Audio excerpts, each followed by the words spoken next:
Good morning, Chicago Cubs fans. We are back with another edition of Cubs Daily. My name is Steven Ryan. I'm going to go over a couple of potential pitchers that might be available on the market this offseason.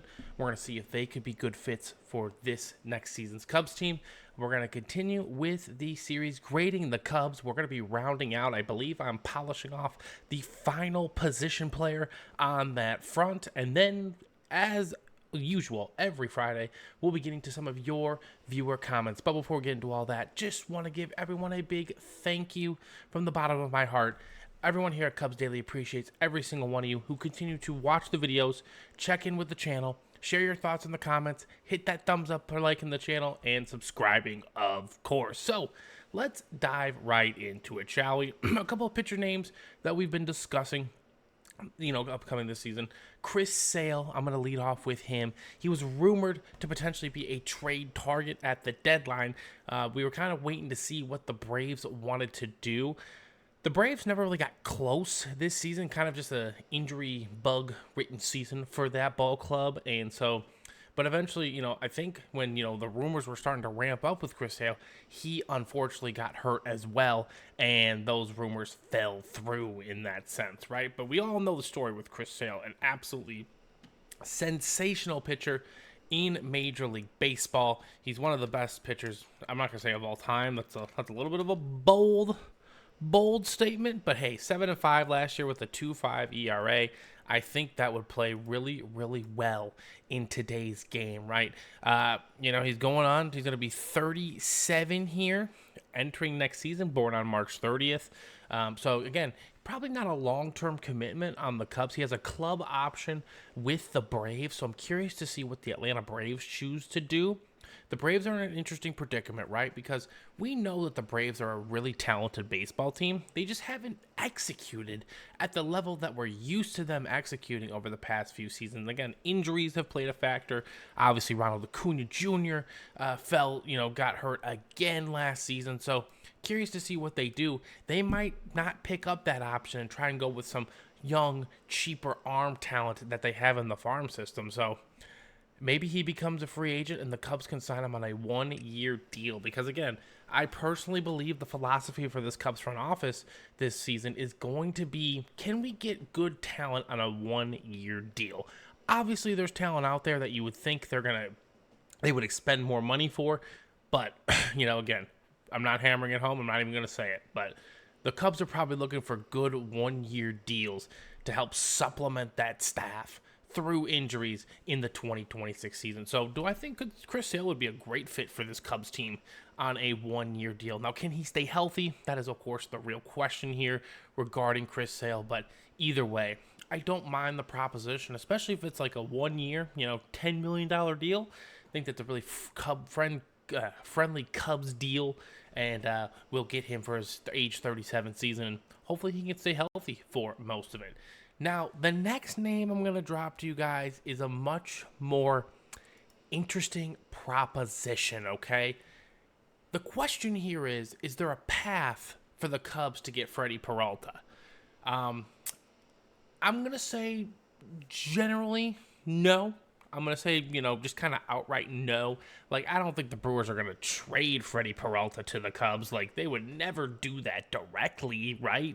You would have to imagine. Teams don't necessarily want to do that anymore. It's happened before.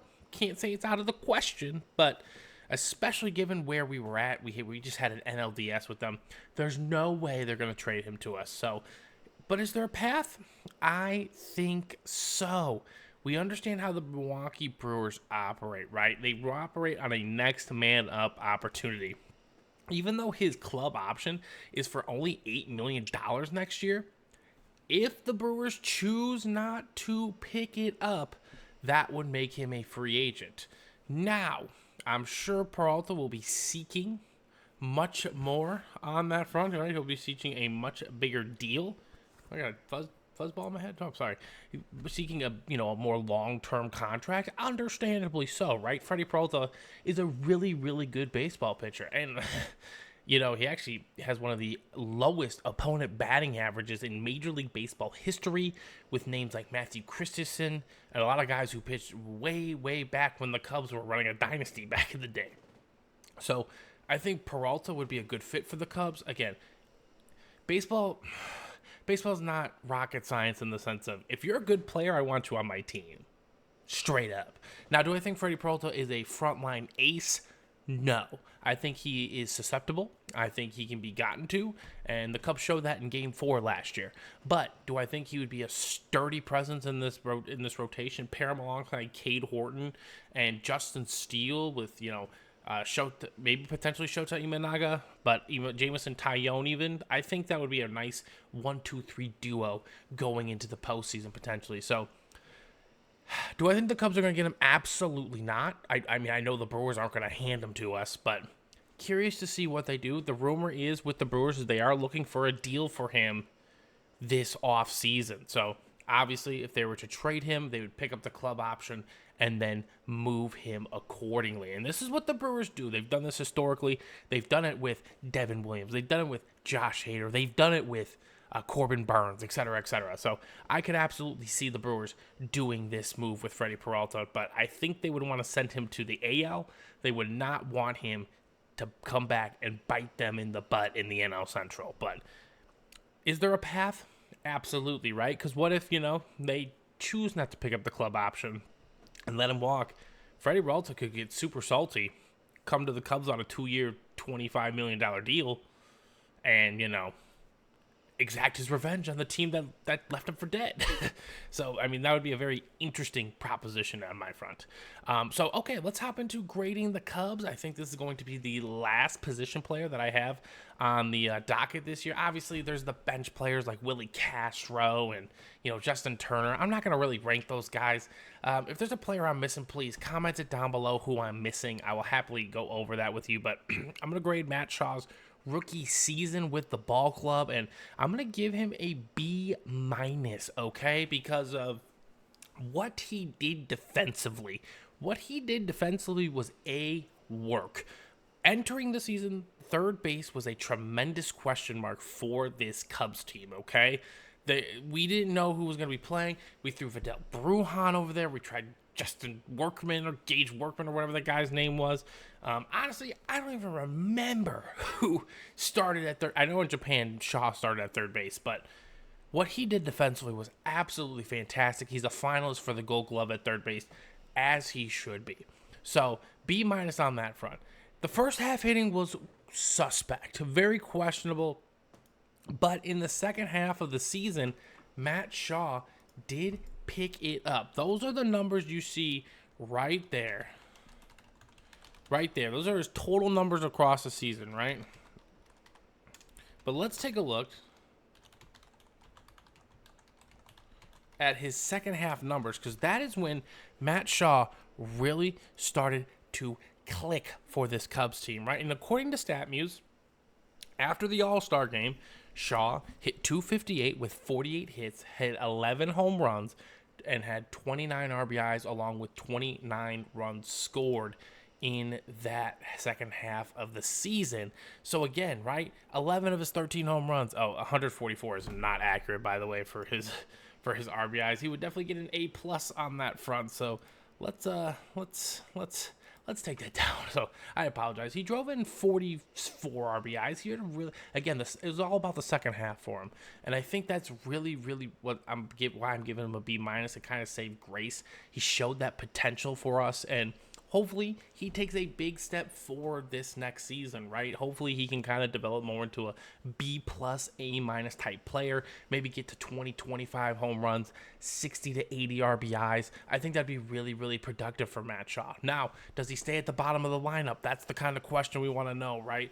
Where does he fit in these plans? I think he's our starting third baseman. There's no doubt about that in my mind. But again, very solid rookie year from Matt Shaw. Second half, I was really impressed. The thing I look for in rookies is, are you learning, right? Because baseball and other sports, they're all difficult. Generally speaking, when you're a rookie, you do not come in and dominate. They dominate you. You have to take your lumps. And he took his lumps, and after that All-Star game, he learned something, right? We sent him back down to AAA, and he learned more as the season continued to grow, which is a big positive in my mind. So I'm still going to give him a B minus, because I'm not like just Mr. Everybody got an A, like I don't do that. I try my best to be as fair and, critical and understanding as possible.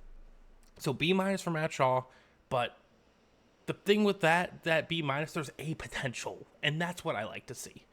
All right, so absolute blast talking about some potential free agents and grading the Cubs. Let's hop on into some of your guys and gals' comments. Okay, I got 3 of them here for this video, so let's just dive right in, this is one of my favorite segments here on Cubs Daily, just hearing your guys' thoughts. This was from a few days ago. My man MD Vaddy, he was talking about when I graded Kyle Tucker. I gave him a B+. He said, I like Kyle. At the end, he was hitting the ball hard, just not finding holes. Now, at the very end, right, Game 4 of the NLDS, he was squaring the rock up. It just wasn't working out. But that second half of the year, he was struggling immensely to, make that solid contact, right? It just didn't work out in a sense. Now, would I love to see a full season of healthy Kyle Tucker and this Cubs team? Absolutely. I think we would win near 100 games if everything went right, but that's not how it played out. That's okay. Me personally, I'm a proponent of re-signing Kyle Tucker. I think he brings something to this lineup that helps everyone else be better. So, Matt, I agree, B+. But again, I don't say B+ like that's his ceiling. I think B+ is like, that first half was an A+. That second half was kind of like a C+, B-. There's room to grow with Kyle Tucker too. So again, hopefully we can get a deal done. But if you're talking to Cubs fans, there's no way we get a deal done with this guy. So either way, appreciate you sharing your thoughts. Please keep them coming in the chat, ladies and gentlemen, in the comment section. If you share your comments, you could be featured on Cubs Daily. Again, if you're enjoying the content, hit that thumbs up button, subscribe to the channel. We're coming to you Monday through Friday in the off season. So here in the second comment, this is from a couple days ago. I'm all about playing the youth. Cubs should concentrate on pitching. Agreed. Not opposed to spending Tom Ricketts' money for him. Right? Amen, brother. Amen. But a top-notch starter like Dylan Cease and a top reliever that misses bats. I think that's the key, right, Steven? That is the key to the statement. Misses bats. The Cubs have a lot of guys. I will show your comment, the rest of your comment in a second. The Cubs have a lot of guys that are fine point pitchers, right? They can hit the lines, et cetera, et cetera. But if they're missing, it's not good. It's not good. They're very susceptible to the home run ball. We need guys 98 to 102 that can blow it by you, okay? And honestly, in my head, we only really have one of those guys, and that's Danny Palencia. So, and Brad Keller can do it too from time to time.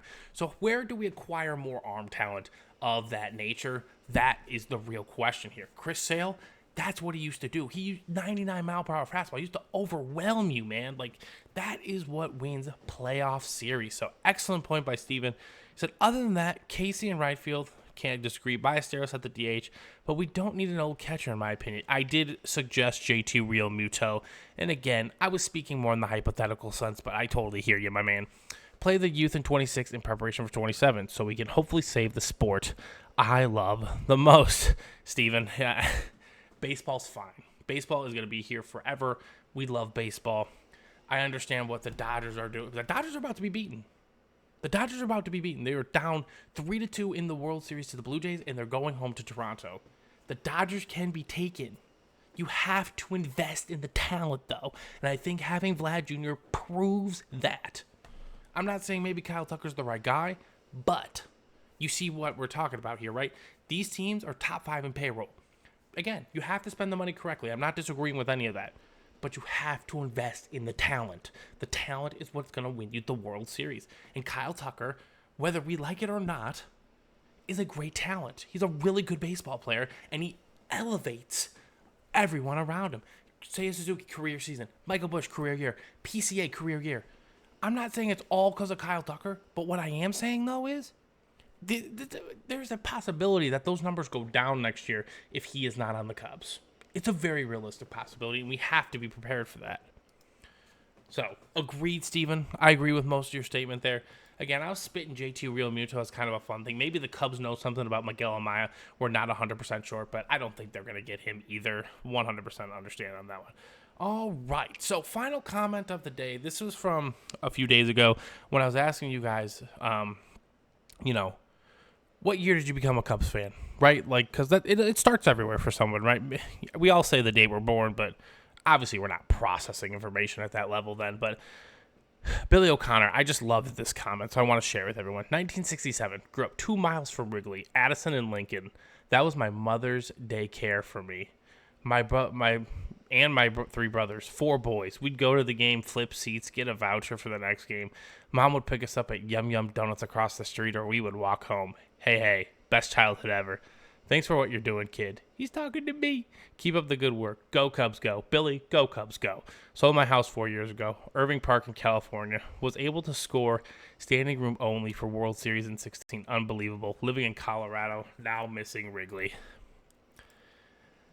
I'm going to be candid. I'm a little story time for you guys as well. I'm sure you don't care. If you have something else to do, please feel free to leave the video. But I grew up in Madison, Wisconsin. I was born here in the Chicagoland area. And, I made a move about 10 years ago where I was like, I need to be close to the Cubs. I think it's better for my health, as I love watching games there. I love baseball. I want to be around it. I want to be around the energy of Wrigley Field. And that's what Wrigley has. It has the special energy to it that I truly, truly enjoy going to every single season. And I got the greatest honor of all this season of taking my son and my wife. And, next year, hopefully, my daughter gets to go to a game. And just the energy of Wrigley is like the most special place to me on earth. And Colorado is also awesome. I have family in Colorado, but I could totally see missing Wrigley, man. So thank you for sharing that story. And again, if you guys are Cubs fans, obviously that's why you're probably checking out the channel. Please share your thoughts in the comments. Share your Cubs story. Share maybe one of your favorite moments. Obviously, the World Series is tremendous to all of us, but maybe there's a game, a subtle moment. I don't know. I want to hear all of it. So continue to share your thoughts. Hit that thumbs up if you're enjoying the content. And I will be back on Monday with more. Again, I appreciate every single one of you. I hope you all have a fantastic weekend, and we will talk soon.